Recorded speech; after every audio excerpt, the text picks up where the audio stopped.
Fiction, service et histoire vraie. Je vous l'ai dit, je ferai souvent part dans ces traversées de la rencontre d'un homme avec qui j'ai travaillé plusieurs années, dans la fin des années 70, décédé depuis lors, dont le nom est Jean Odo. Quand ces choses sont un peu plus compliquées, plutôt que de m'en tenir à l'improvisation, pour être vraiment fidèle au plus près de l'expérience, je les ai mis par écrit et je m'en tiens à les lire. C'est une autre question qui s'ouvre. Sur mon site, j'ai mis plusieurs de ces approches écrites. À un moment donné, on le relaye par cette traversée ici, orale. Est-ce que ça va plus loin? Est-ce que le livre est nécessaire? Est-ce que justement, l'avantage de la traversée vidéo, c'est que si on décide de la partager et puis de l'effacer ensuite, il n'y aura plus aucune trace et peut-être ça vaudra mieux. En attendant, moi j'ai besoin de ce retour sur moi-même et merci qu'on le partage.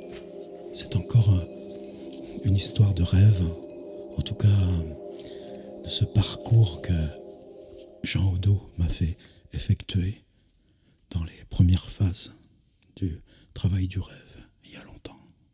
Ça avait commencé par un rêve. Je tenais dans mes mains un morceau de mort. Je ne me souviens plus de l'apparence, ni de la consistance, rien que de ma certitude et de ce léger craquement sous les dents. Je me suis réveillé effaré. Je mangeais un mort. Je mangeais un morceau de mort. Ce n'était pas un rêve. Ou bien, dans le rêve, énonçant clairement qu'il était remémoration. Ce dont je rêvais, je l'avais fait. Une scène refusée, enfouie, refoulée, mais réelle. Je suis parti marcher dans la ville. J'étais à l'étranger. J'étais dans mon présent, mon habituel présent. Et j'ai bien vu les chiens. Les jours précédents, marchant dans cette même ville, je n'y avais jamais remarqué de chiens, en tout cas pas de présence extraordinaire de chiens. C'était une ville froide, non pas absente, mais terne. C'est souvent dans nos voyages utilitaires. Une ville non pas géométrique, mais morne. Ça peut vous aider à la retrouver. Je suis entré dans une boutique, je me suis mis dans un tabouret face à la rue, avec un café. Et maintenant je le voyais, lui, Odo. Qu'est-ce que Odo faisait là, avec moi, à l'étranger? Mais justement, ce n'était pas un rêve, c'était remémoration.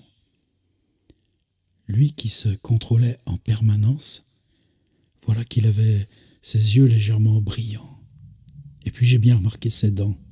Lui qui avait des dents comme tout le monde, elles semblaient soudain plus pointues, un peu luisantes. Un de mes copains de maintenant, je veux dire, de ma vie habituelle, a comme ça des canines qui semblent aiguisées, des canines qui semblent un peu plus pointues que ses autres amis, nous les gens ordinaires. Et toujours, quand il me parle, regardant ses canines, je me demande ce que ça signifie dans le cerveau. Nous qui sommes plutôt côté du rêve et pratiquons le travail du rêve, nos sensations se portent plutôt sur les molaires, l'écrasement des molaires, ce qu'on prend par les molaires, un travail sur le fond de la bouche, là où surgit aussi l'articulation des mots, pas dans les canines, le travail des chasseurs. Pour le rêve, plutôt une instance de rumination. C'est important ça, des molaires, de la carte des molaires. C'est ce dont je me souvenais. Ces craquements, dans ce moment précis, sous mes molaires et de ma colère. Se mettre en colère contre Jean Odo, on se risquait à déchaîner quoi? Il me répondrait avec son ironie habituelle. Et cela aussi, je voulais l'en empêcher. Je revoyais vaguement un parking, une lueur glacée, comme une aube, mais des contours indistincts de brouillard. Et moi debout, devant sa portière. Et moi, littéralement, qui hurlais. Mais vous m'avez fait faire quoi? Vous voulez faire quoi de moi? Et bien sûr, j'étais à Berlin. Et bien sûr, la scène avec le parking, la voiture, elle n'était pas à Berlin, elle était bien antérieure. Elle était à Niort. On avait souvent des rendez-vous à Niort. Mais de lui, rien. Juste ses yeux qui brillaient, que ses dents. Je me le répétais avec une netteté qui traversait maintenant le souvenir, qui, là, à Berlin, ressuscitait le souvenir clair de Niort, qu'il avait ce jour-là des dents de chien. Sans rien savoir pourtant si cette image venait du souvenir de ce jour-là, sur le parking, à Niort, lui dans sa voiture, moi hurlant à la portière, à la vitre baissée de la voiture, ou bien si, là, maintenant, à Berlin, je transformais l'image et lui appliquais ses dents luisantes, ses canines, dans le rêve. Vous avez des dents de chien, je lui lançais, et la même ambiguïté sur la phrase. Une phrase qui surgissait d'un souvenir de l'état de terreur ou de panique dans lequel j'étais effectivement ce jour-là à Niort, sur le parking, lui dans sa voiture, moi accroché à la vitre baissée et protestant. Ou bien phrase issue du rêve et dont maintenant je me souvenais à Berlin, le rêve m'imposant cette instance de remémoration exacte, de retraverser une réalité existante au présent. J'avais repris ma marche dans la ville. Ce craquement, ton corps aussi craque dans les villes froides aux rues trop longues que pourtant tu affectionnes. Quelle mort? Qui c'est ce mort? C'est ce que je lui demandais, moi qui avais mangé ce morceau de mort. Et je lui avais lancé la question avec rage, simplement parce que là était mon angoisse. Ce morceau de mort, il avait bien fallu que je me le procure. Mais lui, à son habitude, était resté en arrière, m'avait tout laissé faire. Où j'ai pris ce mort? Je hurlais, littéralement. Ni goût, ni autre sensation. Sinon, ce craquement sous les molaires, sinon celle du geste, la main que tu portes à la bouche. Ou l'ébahissement quant à ce qu'il m'avait fallu faire pour que j'aie ça dans les mains, ce morceau de mort, que je le porte à ma bouche, qu'il craque sous les molaires sans aucun goût. Et ce n'était pas n'importe quelle mort. Il y avait une appartenance. J'appartenais à ce mort que j'avais dépouillé de lui-même pour le porter à ma bouche, comme ce mort appartenait au mien. C'est pas un geste léger que manger un morceau de mort. Où c'était ce parking? Je revoyais un mur, un portail. Même aujourd'hui, je n'oserais pas écrire ce que progressivement j'ai pu identifier, reconnaître. Un dégoût en vous-même. Jette ça aux chiens, il m'a dit.